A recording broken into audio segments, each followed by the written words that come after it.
Uno de los propósitos por la cual Dios permite pruebas o adversidades en la vida de una persona, como hemos dialogado en intervenciones previas, no se limita únicamente a conocer al Dios que es soberano en la adversidad. También el que podamos cultivar una actitud de gratitud en medio de la prueba, el que también tengamos la oportunidad de conocer cuán frágiles o no o inadecuados somos, ausentes de Él o fuera de esa relación de confianza y dependencia en Él.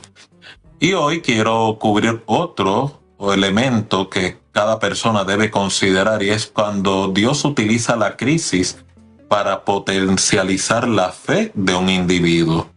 Cuando hablamos de potencializar la fe, hay un principio que todos tenemos que tener bien claro.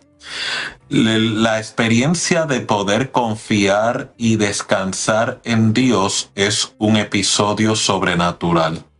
No es algo natural del hombre natural, no es algo inherente en cada uno de nosotros, lo vamos cultivando, desarrollando y fortaleciendo según vamos creciendo en nuestra relación con Dios. Fe no es otra cosa.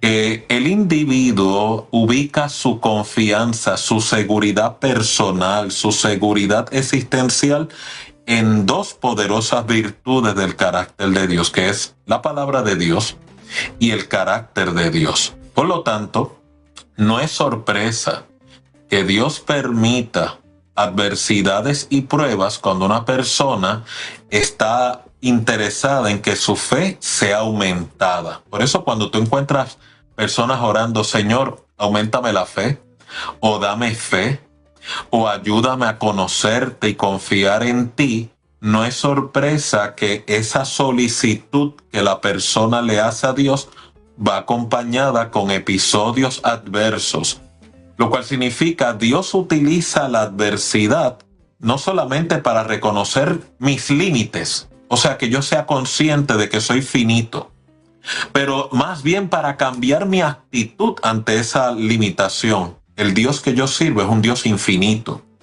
lo cual significa la adversidad Dios la utiliza para yo aprender a confiar en las siguientes virtudes de Dios. Él cuida de mí, Él es tu proveedor, Él es tu sustento, Él es el que te sostiene, Él es el que abre puertas, Él es el que te trae paz en medio de la tormenta, en medio de la adversidad. O sea, mientras más yo enfoco en Dios, esa seguridad, esa confianza, menos mi mirada está ubicada en lo adverso, en los problemas, en lo que no tengo, en lo que me falta.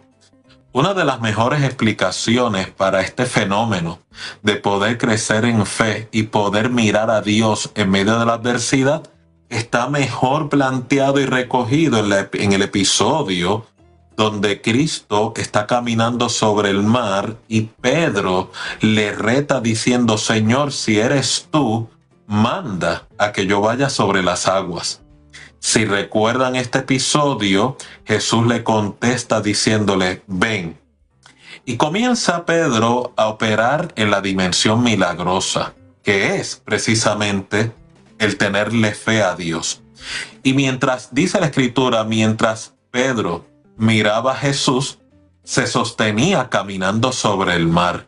Sin embargo, nuestra naturaleza humana, que no está habilitada para entrar en esta dimensión, por eso es una destreza que yo tengo que cultivar, dice que Pedro comenzó a ver los fuertes vientos, la fuerte mareada, y dice que comenzó a hundirse, comenzó a tener temor y ansiedad, al punto que comenzó a hundirse y gritando le dice al Señor, Señor, sálvame, que perezco. Y Cristo lo rescata, le extiende la mano, lo levanta y le dice, hombre de poca fe, ¿por qué dudaste? Eso es lo que quiero traer en conciencia en esta intervención. El mayor enemigo de nuestra fe es la duda. Y la duda es una ramificación del miedo. lo cual significa la prueba y la adversidad nos ayuda a entrar en ese enfrentamiento de que no me voy a someter al miedo, no me voy a someter a la duda.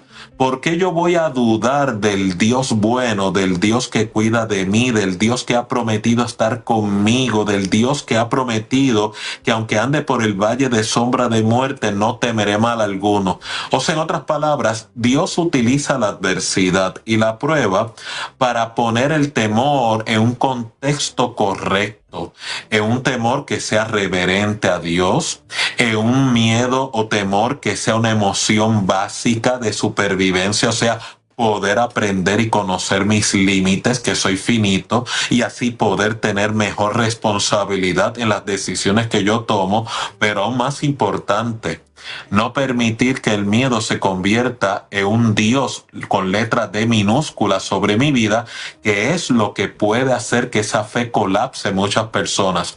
Y es por eso, ¿verdad? Antes de entrar a la pausa para dar participación a ustedes, porque algunas personas, cuando no están en adversidad y prueba, se jactan de su fe, exhortan a otros a creerle a Dios, pero cuando la adversidad les toca, esa misma seguridad, esa misma confianza que profesaban cuando todo estaba en orden y tranquilo, ya no disfrutan de esa misma certeza, ya no disfrutan de esa misma confianza, y eso lo que te indica a ti es que esa confianza es analítica, es racional, pero no está cultivada en el corazón. Por eso es que Dios utiliza la prueba, la adversidad, como dice Deuteronomio 8, capítulo 8, verso 2, que es que Dios nos lleva al desierto para probar, para saber lo que está escondido en tu corazón.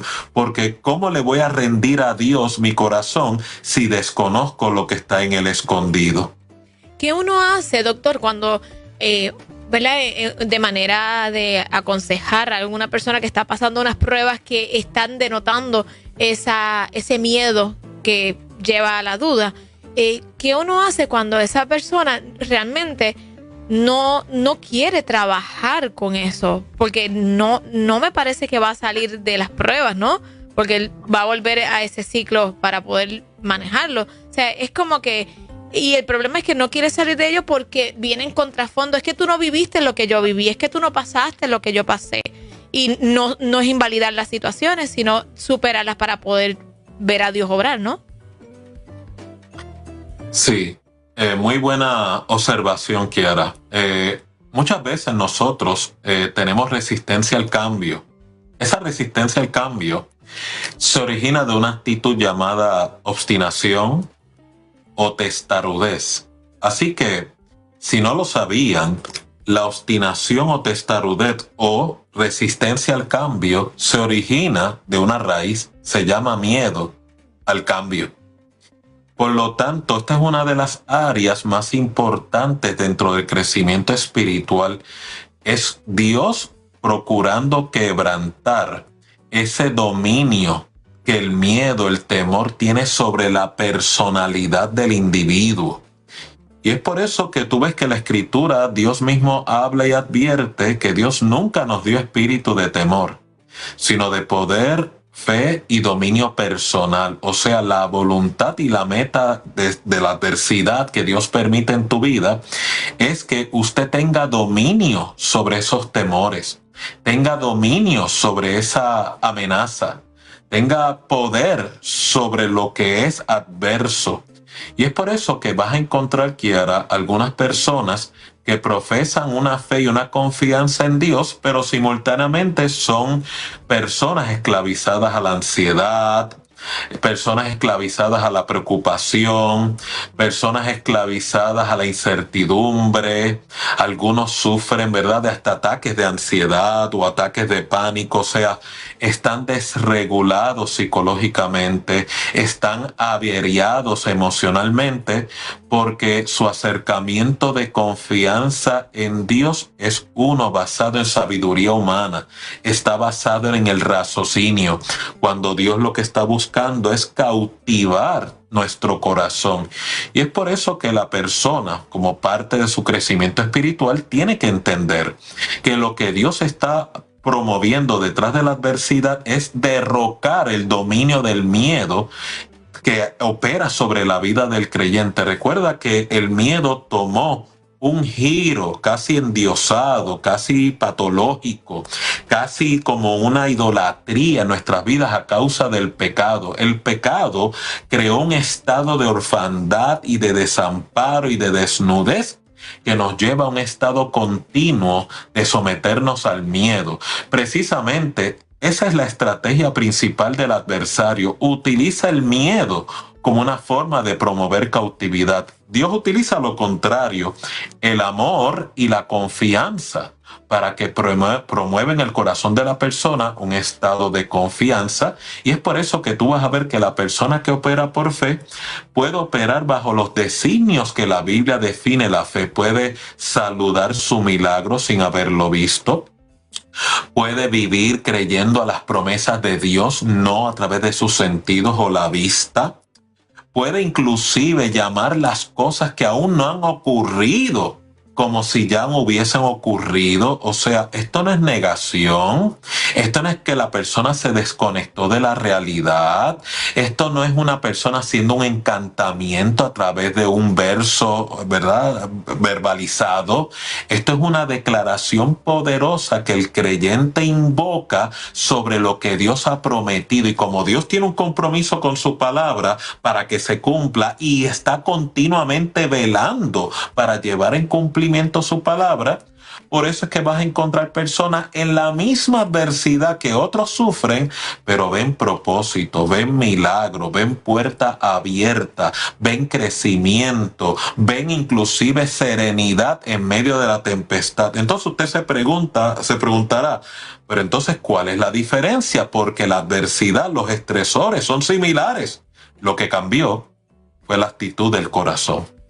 Porque hay un argumento que se utiliza mucho, especialmente secularmente, pero aún dentro de nuestra comunidad cristiana lo utilizan. Porque Dios, si me ama, si es amor, ¿por qué no elimina esto y simplemente me muestra qué debo de hacer, cómo debo de comportarme y ya? Usan eso comúnmente, sí, o sea, se usa mucho, e incluso los que usan ese punto y esa frase como argumento para decir, ve que Dios no existe. Tienen esa frase por ahí corriendo. Sí, pues, ¿verdad? Tocaste un punto bien controversial, así que espero que no te vacíen las gomas cuando salgas de la emisora. Algunas personas, porque yo también, ¿verdad?, he sido testigo de este tipo de reclamo o de protesta. Algunas personas utilizan ese planteamiento: ¿por qué Dios no me muestra? Mire, si Dios no te muestra es porque sencillamente es posible que tu corazón no esté inclinado a ser demostrado o revelado lo que necesitas saber. Es posible que nuestro orgullo es muy elevado. Es muy posible que estemos, ¿verdad?, delirantes de una espiritualidad que no tenemos. Porque, como mencioné en programas anteriores, Dios sí muestra. El mismo Santiago advierte: si alguno está falto de sabiduría, pídasela a Dios, el cual la dará abundantemente y sin reproche. O sea, usted tiene dos formas de poder conocer y discernir qué es lo que Dios está cumpliendo y pretendiendo a través de la adversidad. La primera es por revelación del Espíritu. Para eso necesito tener una actitud de humildad y de apertura a poder recibir esa revelación. Recuerde que la mayoría de las revelaciones que Dios nos vaya a dar, si es que se la da, siempre van a ser incómodas para nuestra carne, siempre van a ser incómodas para nuestro ego, siempre van a ser incómodas para nuestra, ¿verdad?, vanidad humana, Por eso hay gente que tiene que tener mucha cautela porque se jactan de mucha revelación sobre la fragilidad ajena y son ciegos de la fragilidad de ellos mismos, lo cual te lleva a sospechar, en vez de tener una relación de dependencia, iluminación con Dios, parecen espiritistas evangélicos andando por rienda suelta por ahí.